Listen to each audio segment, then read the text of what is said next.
Hello everyone, English learning with Ridhima Sahu में आपका स्वागत है। यह मेरा यूट्यूब पर फर्स्ट वीडियो है जिसमें हम इंग्लिश के कुछ कॉन्सेप्ट को क्लियर करेंगे। हम आज वर्ब के टॉपिक को क्लियर करेंगे। सो हम लेट्स गेट स्टार्ट। सबसे पहले जो क्वेश्चन उठता है हमारा, वर्ब क्या है? वर्ब क्या है? तो verb a word that stand for or refers to doing or being something is called a verb। यानी कि ये वर्ब एक शब्द है जो कि किसी के करने या होने को बताता है। ठीक है, तो उसको हम क्या बोलते हैं? वर्ब बोलते हैं। जैसे कि हम एग्जाम्पल के थ्रू समझेंगे। सीता इज़ अ स्टूडेंट, यानी कि यहाँ पर इज़ जो है उसका बिंग बता रहा है, यानी कि इसका होना बता रहा है, तो हम इसको वर्ब कह सकते हैं।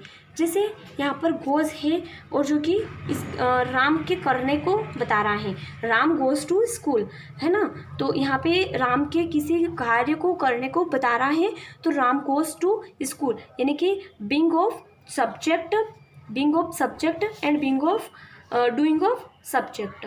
वर्ब क्या है? एक शॉर्ट फॉर्म में वर्ब क्या है, इसको हम अगर समराइज करें तो subject of being and doing being of subject and doing of subject. तो यहाँ पे हमारी वर्ब क्लियर हो चुकी है। नेक्स्ट हम वर्ब के टाइप को एक्सप्लेन करेंगे। तो वर्ब के दो टाइप होते हैं, principal verb and auxiliary verb. जो प्रिंसिपल वर्ब होती है वो क्या होती है? तो प्रिंसिपल वर्ब को हम मेन वर्ब भी कहते हैं फर्स्ट ऑफ ऑल। एंड जो वर्ब सेंटेंस में वाक्य के सब्जेक्ट के साथ मिलकर अपना और वाक्य के अर्थ को स्पष्ट करती है, यानी कि सब्जेक्ट खुद और सेंटेंस को खुद को समझाती है, उसके मीनिंग को एक्सप्लेन करती है, उसको क्लियर करती है कि सेंटेंस में हो क्या रहा है, तो उसको हम वर्ब कहते हैं, प्रिंसिपल वर्ब कहते हैं। जैसे आई प्ले, यानी कि मैं जो सब्जेक्ट है ये भी इसका भी एक्सप्लेनेशन बता रहा है कि मैं खेलता हूँ, और पूरा सेंटेंस भी बता रहा है कि आई प्ले, यानी कि यहाँ पे ये बता रहे हैं कि मैं खेलता हूँ। और उसके बाद एक ऑक्सिलरी वर्ब होती है, और हम प्रिंसिपल वर्ब में भी के टू टाइप होते हैं, ट्रांजिटिव वर्ब और इंट्रांजिटिव वर्ब। ट्रांजिटिव वर्ब को एक्सप्लेन करें हम, तो ट्रांजिटिव वर्ब उसे कहते हैं जो क्रिया के रूप में सिर्फ सब्जेक्ट यानी कि एजेंट तक सीमित नहीं रहता, बल्कि किसी ऑब्जेक्ट को प्रभावित करता है। ये किसी सब्जेक्ट पर सीमित नहीं रहता, ये ऑब्जेक्ट को भी जो है उसका जो है प्रभाव जो है ऑब्जेक्ट पे भी पड़ता है। हम इसका एग्जाम्पल लेते हैं। तो the child killed a bird,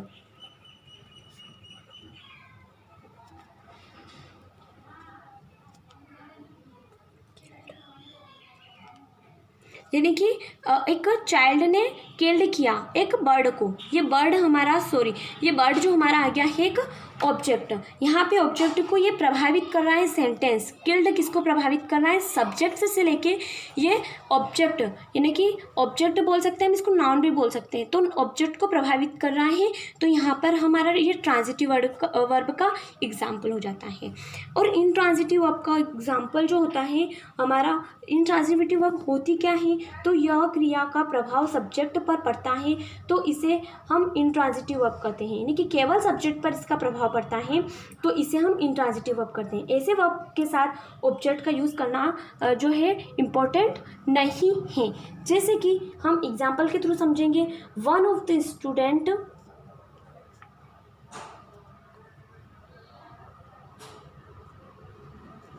slips, जो है वो वन ऑफ द स्टूडेंट जो है स्लिप्स है।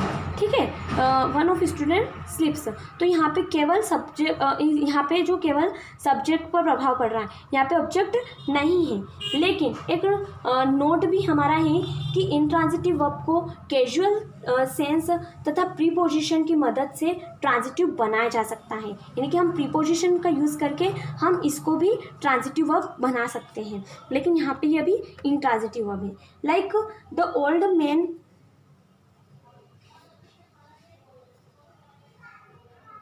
लाइस। अब यहाँ पर यहाँ तक ये हम अगर इस सेंटेंस को देखते हैं तो ये इंट्रांजिटिव है। द ओल्ड मैन लाइस यानी कि वो लेटता है। लेकिन अगर हम इसको प्रीपोजिशन के थ्रू छोड़ते हैं, जैसे कि ऑन द ग्रास, यहाँ पे हमारा द ग्रास जो हो गया सॉरी ऑब्जेक्टिव हो गया, तो ये यहाँ पे हमने अगर इसको इससे कनेक्ट कर दिया है तो ये हमारी ट्रांजिटिव वर्ब हो गई, और यहाँ तक हमारी ये जो है इंट्रांजिटिव वर्ब है। तो हमने अभी ट्रांजिटिव और इंट्रांजिटिव को एक्सप्लेन किया। Then let's move on auxiliary verb. तो what is auxiliary verb? Auxiliary verb है क्या? तो जो वर्ब वाक्य में वाक्य के सब्जेक्ट और प्रिंसिपल वर्ब या सब्जेक्ट और किसी नाउन या एडजेक्टिव के साथ मिलकर अपना और वाक्य का अर्थ स्पष्ट करे तो उसको ऑक्सिलरी वर्ब कहते हैं। ठीक है, तो ही इज रीडिंग, यानी कि यहाँ पर ऑक्सिलरी वर्ब जो है उस सब्जेक्ट के साथ उस पढ़ने को भी एक्सप्लेन कर रही है। जैसे कि हम देखते हैं ही इज रीडिंग, तो यहाँ पर उस सब्जेक्ट के साथ उस पढ़ने को यानी कि उस वर्ब को भी क्लियर कर रही है, उसको हम ऑक्सिलरी वर्ब कहते हैं। तो ऑक्सिलरी वर्ब में वर्ब टू बी इसके जो होती वो वर्ब टू है, वर्ब टू डू के फॉर्म में, मॉडल वर्ब के, इन सब के फॉर्म में ऑक्सिलरी वर्ब होती हैं। ऑक्सिलरी वर्ब के इसके अतिरिक्त हम और भी वर्ब होती है finite verb, non finite verb, impersonal verb. जो फाइनाइट वर्ब होती हैं वो क्या होती हैं? जो वर्ब वाक्य में वाक्य के सब्जेक्ट के नंबर या पर्सन के अनुसार परिवर्तित होती रहती है उसको फाइनाइट वर्ब कहते हैं। जैसे कि श्याम गोस, ठीक है, यहाँ पे आया श्याम गोस, यहाँ पे जो इस सब्जेक्ट के अकॉर्डिंग चेंज हो रही है तो उसको क्या बोलेंगे? Finite verb. और दे प्ले, अब यहाँ पे ये वर्ब कौन सी आई? Singular verb. तो जो हमारे सब्जेक्ट के अकॉर्डिंग चेंज हो रही है वो फाइनाइट है। लेकिन नॉन फाइनाइट जो हमारी होगी वो क्या होगी? जो वर्ब वाक्य के टेंस के मुताबिक जो चेंज होती है वर्ब उसको नॉन फाइनाइट वर्ब कहते हैं। For example I am playing, तो यहाँ पर ये जो है कंटिन्यूटी को बता रहा है, इसलिए इस कंटिन्यूटी के अकॉर्डिंग यहाँ पर वर्ब एम आई है। और ही हैज़ प्लेड, यहाँ पर भी हमारा जो है इस प्लेड के अकॉर्डिंग यानी कि थर्ड फॉर्म के अकॉर्डिंग हमारा वर्ब का यूज़ किया गया, तो वो होगी हमारी नॉन फाइनाइट वर्ब। अब इम्पर्सनल वर्ब होती हैं, कुछ वर्ब ऐसी होती हैं जिनका यूज़ नेचुरल इवेंट्स के लिए किया जाता है, तो ऐसी वर्ब को इम्पर्सनल वर्ब कहते हैं। इस पर लाइक इट इज़ रेनिंग, तो हम जो है इसका यूज़ कर रहे हैं किसका? इम्पर्सनल यूज़ वर्ब का। तो ये ज़्यादा पढ़ी नहीं जाती है, फाइनाइट और नॉन फाइनाइट का ज़्यादा इंपॉर्टेंस होता है हमारे यहाँ पे। फिर उसके बाद आता है हम सम स्ट्रक्चर्स पढ़ेंगे वर्ब के।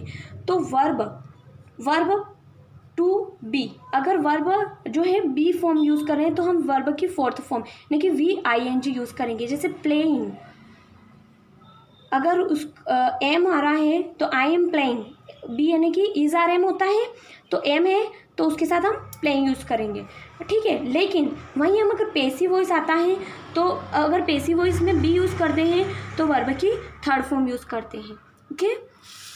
और वर्ब में वर्ब टू है होता है तो वर्ब की थर्ड फॉर्म का यूज़ करेंगे हम, और टू डू होता है तो वर्ब की फर्स्ट फॉर्म यूज़ करते हैं। और मॉडल वर्ब के बाद हम हमेशा वर्ब की फर्स्ट फॉर्म का यूज़ करेंगे। लेकिन मॉडल वर्ब में अगर मॉडल वर्ब के पास बाद में हमने हैव यूज़ किया तो उसके बाद हम वर्ब की थर्ड फॉर्म का यूज़ करेंगे, ठीक है।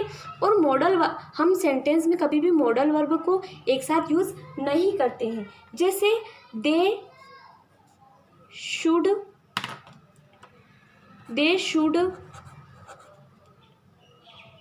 Must do their work. तो हमारा यहाँ पे सेंटेंस गलत हो जाता है, ठीक है। ये हम दो ऑक्सिलरी वर्ब को साथ में यूज़ नहीं कर सकते हैं, तो ये हमारा सेंटेंस जो है गलत हो जाएगा और इसकी जगह दे शुड या मस्ट डू देयर वर्क। ये किसका इम्पोर्टेंट रूल है। तो थैंक यू बच्चों, आप आज हमने वर्ब की डेफिनेशन और वर्ब के टाइप को क्लियर किया है। अगर आपको इस वीडियो में कोई मेरे एक्सप्लेनेशन में डाउट हो तो आप कमेंट सेक्शन में लिख सकते हैं। Thank you.